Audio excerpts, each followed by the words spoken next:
Time for Cup of Tech Gumbo. Time to welcome in Haggai Davis. What's happening, sir? Oh, just feeling like a holy Roman all of a sudden. Right?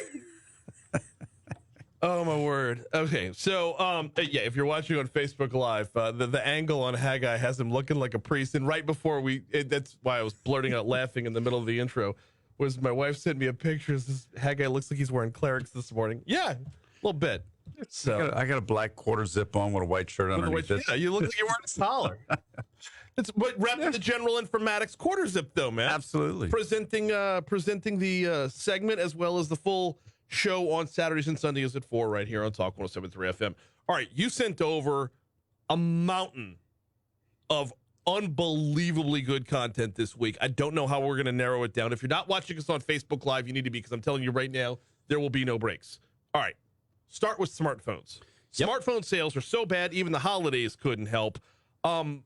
Is this a matter of the economy, or is this a matter of we're in just a comfortable spot right now with our phones? It's really the fact that phones haven't innovated, haven't changed in a decade. We did one of the stories that led up to this portion of the Samsung released a phone with 200 megapixels. Like, I need a camera phone with 200 megapixel camera on it, or on my smartphone. And then also iPhone in their iOS, they had a whole lot of security updates where you can do multi-factor authentication and physical security on the phone. And that's just not enough to move the needle to make people go out and buy a new phone. The average person is keeping their phone over 40 months now. Right. So you're going 3+ years with your phone, and that's not leading to a whole lot of new phone sales. So is this necessarily a bad thing? If you sell cell phones, it's a bad thing. But for us, the general public, I mean, I'm comfortable with I just got a new phone last year, and before that, it had been, I traded in an 8S to be exact, but I traded in an 8 to get a 12. So... And as a consumer, you would be hard pressed to tell the difference between the 8S, the 9S, the 10S, the 11, the 12, the 13, the 14, the 23 or 29. Whenever those come out, I mean, we're just not making any big changes. The minute little changes in the new phones every year, the newer models, is okay. We've got a little faster processor, and you have a little bit better camera. Okay, that's not going to excite anybody to go run out and go buy a brand new phone. If my phone dies, okay, maybe it's time to upgrade. But I could just go to the iFixit store and have them change out the screen. So for $75 and an hour later, I've got a new, my phone basically is reconditioned, as opposed to going to the cell phone store, whether AT&T, Verizon, whatever, and getting that upgrade, and now I've just dropped, $750 on a brand new phone. So let's talk about this in terms of what should we be on the lookout for. Is this going to spark those who make? Is this going to spark Apple? Is this going to spark Samsung or whomever else to come up with something that's so off the wall and kitschy? Or is this going to spark innovation that we probably don't need, but we're going to be told we can't live without? It hasn't in the past 10 years. I have this vision in the back of my head. The flip phone, the folding phones that they tried to roll those out a couple of years ago, and it's just not catching on. No, I keep seeing the headlines. The flip phone's all the rage for Gen Z. No, it's not. No, it's not. I mean, you watch the football commercials, and the commercials during football games, and you see all the flip phones and the cool young little kids with them, and it's like, okay, yeah. But I guess where I'm going with this is, in the back of my head is Mark Zuckerberg and the VR space and where he wants the metaverse to go. When does that start pulling into transitioning from phones to whatever's next, away from the quote-unquote phone, the handheld? That's one of the things. AirPod connected, the Bluetooth connected. The big tech companies who are getting into the metaverse space are trying to use that as the next form of communications. Right. And we've talked about that on the show. We've talked about that on this show. Yeah. How how they're hoping that you're going to want to use the augmented reality, the virtual reality goggles, and get in the metaverse and do that as your communications instead of using a smartphone, instead of doing a Teams meeting or a Zoom call or something like that. And I just don't see that as being anything big for the next 10 years or so. When it comes to a phone as a phone, you're right. They haven't really advanced things a whole lot in the last decade. Where can they go with it? So if we were to move to that augmented reality or VR or whatever space, what would that look like in real terms? Would that look like goggles? Would it look like something that sits on your ear? How would that play in real life? So if it's going to the virtual reality, you've got the big goggles, so it blocks out everything else around you. Right. The augmented reality, you're still can look through the glasses and see what is actually in front of you. And yes, you could remember the Google glasses that came out, a decade ago, and something along those lines. You'll see that is a more realistic opportunity, but even then, our technology is not ready for it, and the infrastructure to be able to have the communication is getting there, with 5G cellular now being mostly pervasive and the speed you can get with communications. Then yes, we're mostly there.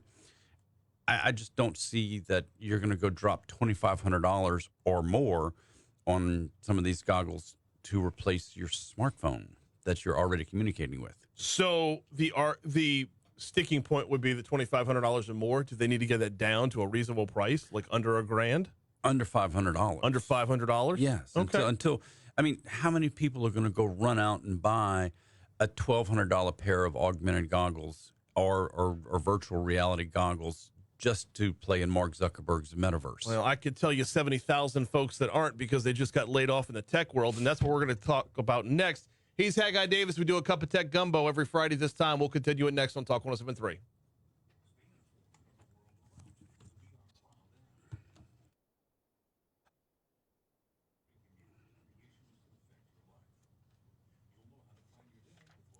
God, I want to get to the banning TikTok stuff, because I haven't even gotten Troy said Haggai is equal to Reverend Tech. Reverend Tech.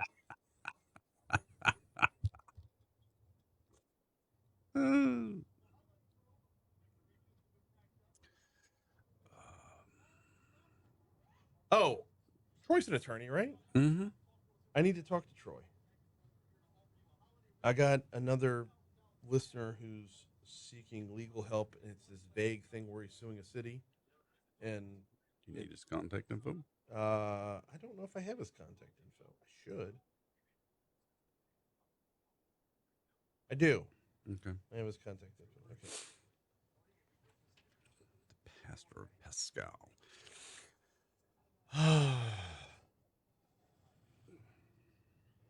The Oh, by the way, did you see the Facebook post that I put up last week? Yeah, about us looking up. Yeah. What the hell were we looking at? I don't remember, but I posted the picture of Waldorf and the two Muppets. Yeah. Yeah. All right. What was the other one? Waldorf, and what was the other?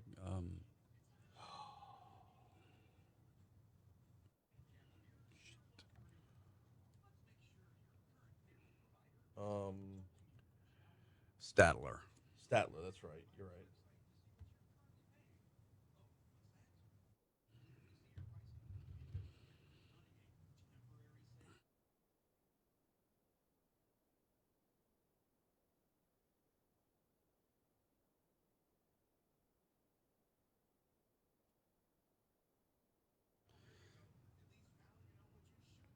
Yeah, actually, Byron, Fortran was my downfall. So I would be the victim of Fortran instead of the pastor of Pascal.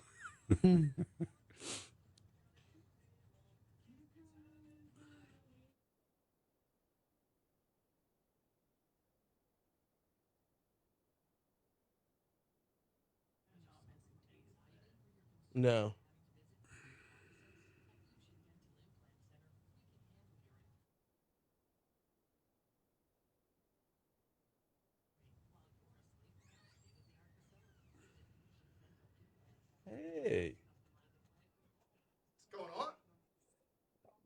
just kind of hanging out.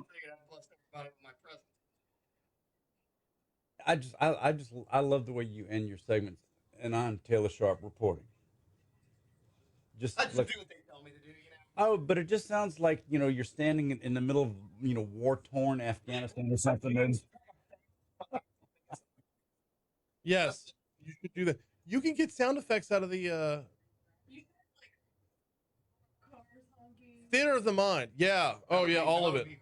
oh, a crack. Some guy from the Bronx shouting at you. Lead off the segment with the crack sound. Just there goes another one. Here Police it is. sirens. Put 'em up. No, you can't. You can in ESPN. No, I'm saying get the sound effects and then move on. Now we're talking about doing real work.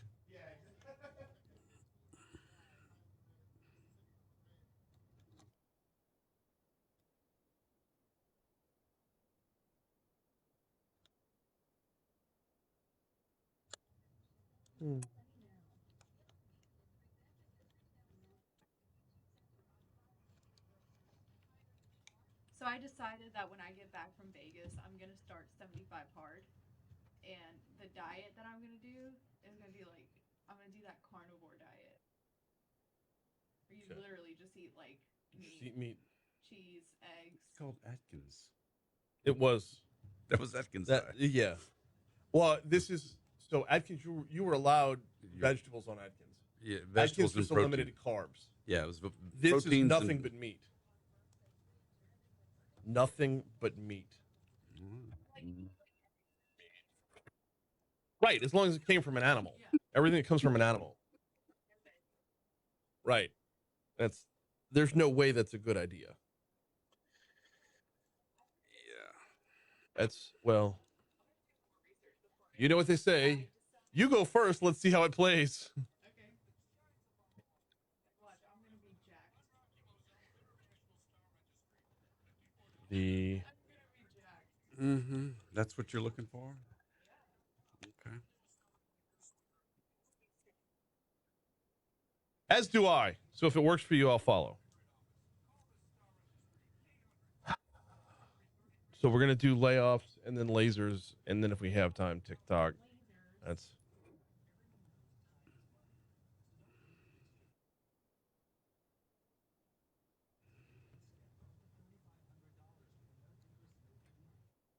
Yeah, so I was, we were having our annual kickoff party and for General Informatics, and somebody came up to me and she was like, okay, you're the tech guy. You got that radio show. Why is it, there's all these tech companies laying people off? I said, oh, mind if we use that for the question of the week? there you She go. was like, oh, okay. I said, Here's a mug. so I went and got her one out of my truck. There you go. Here's a mug for you.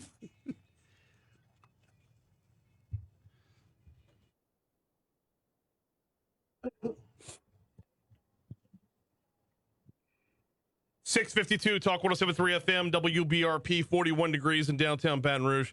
It's Mornings with Brian Haldane. More specifically, it's time for a cup of tech gumbo to continue. Haggai Davis is in. All right, we're shifting gears completely now. Closing the book on the smartphone part of this. 70,000 more than 70,000 employees in the major tech world laid off last year. Alphabet, 12,000 jobs cut. Microsoft, 10,000. Amazon, 18,000. Crypto.com, 500. Coinbase, 2,000. Salesforce, 7,000. Meta, 11,000. Twitter, 3,700. I mean, I could continue all the way through the end of the segment just listing off the major companies who were laying people off. Tesla lost 6,000. Shopify dropped 1,000. What's going on? What's the cause of this? So a lot of it has to do with the fact that big tech has, for the past 10 years, been living off of the price of their stock, not the actual how much revenue they're bringing in, because a lot of these companies were actually losing money as a revenue stream, but their stock price just kept going up like a hockey stick. Right. And now that the recession may or may not be happening, depending upon who you talk to or listen to, and the meteoric climb of the value of the stock prices is leveling off and then some going down. all of a sudden that bill is coming due as to, oh, by the way, you owe money. And these companies are saying, well, we could get rid of a whole lot of employees. And the interesting thing about this, the average time of employment is over 12 years of the people who were there laying off. Really? They're laying off the senior developers. They're laying off the senior most people. That's kind of bucking tradition of last in, first out, right? Over half, like 56% of the people who are being laid off are women. Oh. And this isn't an industry. Because it's not like women weren't struggling for jobs in the tech sector to begin with, right? Women may make up between 10 to as much as 20% total of the workforce in these big tech companies. And half of the layoffs are coming from women. 26% of the people laid off are coming from HR departments. So I know that's not funny, but I mean, it is. And it's very, very interesting as to who they're laying off and where they're laying off. And it's not just jobs in the U.S., by the way. These are jobs around the world. Yeah. And even Sundar Pichai, the CEO of Alphabet, who owns Google and everything, he's come out and said, look, yeah, we're laying off all these people, but in the U.S., we can just do that because it's Friday. Around the world, we have to wait. It takes a lot more time because they have laws against just running out and laying people off and everything. So, you know, a lot of these layoffs are going to happen over a 3, 6, or 9 month period because you can't just walk into somebody's office in other countries and just kind of lose headcount very quickly. Okay. How much of this is just the natural ebb and flow of an industry? A lot of it is copycat stuff, to be honest. Yeah. It's you laid off 1,000. Hey, what about you? Oh, well, we laid off 1,200. And then the big ones are like, oh, yeah, well, hold my beer, watch this. I'll lay off 12,000. You know, hey, oh, okay, fine. We'll lay off 18,000. Look how good we are. Hey, stock market prices. We're being really, really good with your price, the stock up there. So buy more of our stock because we're getting rid of headcount. So it seems like everything in this world, everything in the tech world has been a matter of wanting to live by comparison. From early on, it was the valuations. And then along with that, it was the launch parties. Remember when the launch parties were all like, and then how many people can you hire? And now it's how many people can you fire? Absolutely. All right. How much of this can actually serve us as a populace because it's nothing but a measuring contest? So if a quarter of the people being laid off are coming from your HR departments, that's not the programmers. That's not the people who are writing the code, who's keeping these big No, tech but they need to look going. out for that because that's the bro coders out there are going to end up sexually harassing it's not the 3 or 4 women who are left in the business. It's not going to get pretty at all. And then you're going to sit there and say, okay, you've laid off this guy with 14 years experience and he's a senior developer, but you had to pay him a lot of money. Well, you know, if we can just keep these 2 guys who were only got 2 years experience, they're going to be 75% as good as, or even 50% as good as the senior guy. But we're paying those 2 guys less than what we were paying the senior guy. So we're better off. Yeah. And you know, as the old guy in tech world, I don't like that mentality. Well, so it doesn't, it doesn't serve tradition very well, to be sure. It also doesn't serve, look, experience is the best teacher. And those that have, everything you learn through experience. And if you've been in the situation before, you know how to solve the situation the next time. It's not going to serve customers well there either. Hey, 60 seconds on lasers guiding lightning strikes. This was a really cool thing. So some scientists in Switzerland were using a laser that they were sending out these pulses in the middle of a lightning storm. And they actually redirected lightning on several different bolts of lightning by anywhere from as little as 25 feet to as much as 1,000 feet of difference as to where it was striking. They were guiding the lightning to lightning rods instead of it just hitting the ground or whatever target it was going after. How did they know where it was striking? It was just random pulses that were going out, and they just happened to have hit at the right time. And this technology is something they're excited about for airports and protecting big things like that. It's not Absolutely. about protecting your house or No. or something simple, but if you can sit there and put one of these pulses that are on top of the Empire State Building and it redirects electricity to the lightning rods on top of the building instead of hitting other things, that's a good thing. And I just thought it was a really cool story when I saw that. Hey, they're redirecting the lightning. The hard part for me here is, and I know we're out of time. The hard part for me here is knowing that it was redirected, knowing where the lightning was going to go before the laser. It's amazing what technology can do nowadays, and these are researchers. Dr. Emmett Brown could have used it. Tech Gumbo, Saturday and Sunday at 4 right here on Talk 107.3 FM. Stick around on Facebook. We're going to continue during news because we've got more to cover. Haggai, always appreciate it, man. Thanks, Brian. Here comes ABC News on Talk 107.3.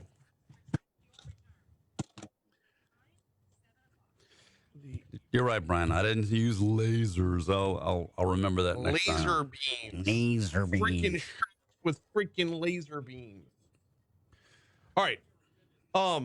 TikTok. Let's get into this. We had 4 minutes for news, so let's go. Yes. All right. Dun, dun, dun, dun. Let me get through all the pages worth of layoffs. TikTok on campus. Colleges nationwide banning the popular app as national security concerns grow. This is just going to be unbridled. Like, everybody's going to get on board with this. Well, this is happening in states that are it's going to happen in our state this April. They're very conservative states, and it's like Alabama, Auburn's campus, University of Texas, Texas A&M, Maryland, which has a Republican governor, but I mean Montana, a lot of states like that. They're not allowing the campus Wi-Fi system to be able to connect to TikTok. Now, if you're on your smartphone, just on the cellular network, and you're on campus, hey, fine. Then they can't stop that. Right. But because when these states have said you can't have TikTok on a state-owned phone or a state-owned network, well, if you're Auburn, Alabama, you're a state-owned university, you can't be on. Now, the University of Alabama is not participating in this ban as of yet, but that's because that University of Alabama is a little different. They're just special. So if it... And this is very problematic to me because TikTok, all they're doing is scraping every bit of data off of you that they can possibly find. Right. But so is Google and Facebook and Amazon and Twitter. They're all grabbing the same data. Well, the difference is TikTok is owned by China. Correct. China bad, Google good. Right. And Google not good. Google not good. Google good because Google in U.S., Google not in China. Right. That's the only difference. That doesn't make Google any better. I agree. You're starting to. These have been my shouting points from the beginning. Is, do you think TikTok is any worse than any of the other companies when it comes to what they're taking from? And I don't do TikTok. I've not had a TikTok account. I don't want a TikTok account. But it's not about China owning TikTok. I don't want to fall into that time suck. Right. And not be able to get out of it. It's real, by the way. I know it's it is very real. And so we talked about this on the show. If you want to really stop what TikTok is doing, what Facebook, what Twitter, what all of these social media companies, you go out and you pass some data privacy rights acts like they've done in Europe with the GDPR. Right. Where I'm in control of my data. I get to know what they're learning about me, what they're keeping about me. I have that control, not the social media platforms. That puts TikTok out of business if we do that. Now let's move over to the other part of this, with TikTok being the boogeyman. Okay. Yeah. A U.S. state asked for evidence to ban TikTok. The FBI offered none. No additional information. The FBI said, look, they're probably pretty bad, but they're not. We can't give you anything more than what everybody has already said in the media, in that TikTok is owned by ByteDance. ByteDance is controlled by the Chinese government. Okay, but beyond that, There is no. you There's can't know. no. Oh, let me tease weather real quick, or tee up. It is cooler to start off this morning with a full forecast. Here is WBRZ meteorologist Marissa Nuzzo. So, but you say, okay, TikTok is owned by ByteDance. ByteDance is from China.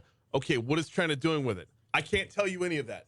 I can't, you can't get past that wall, that great wall, of is China actually doing anything with this information, the same information that Zuckerberg gets? No, but what is interesting, TikTok, and we talked about that, and TikTok did have to come out and admit there are people who work for TikTok that are controlling which videos go the most viral. I saw that. We're going to have to pick that up another time. Yeah. We're out of time. Yep. Appreciate it, brother. You bet.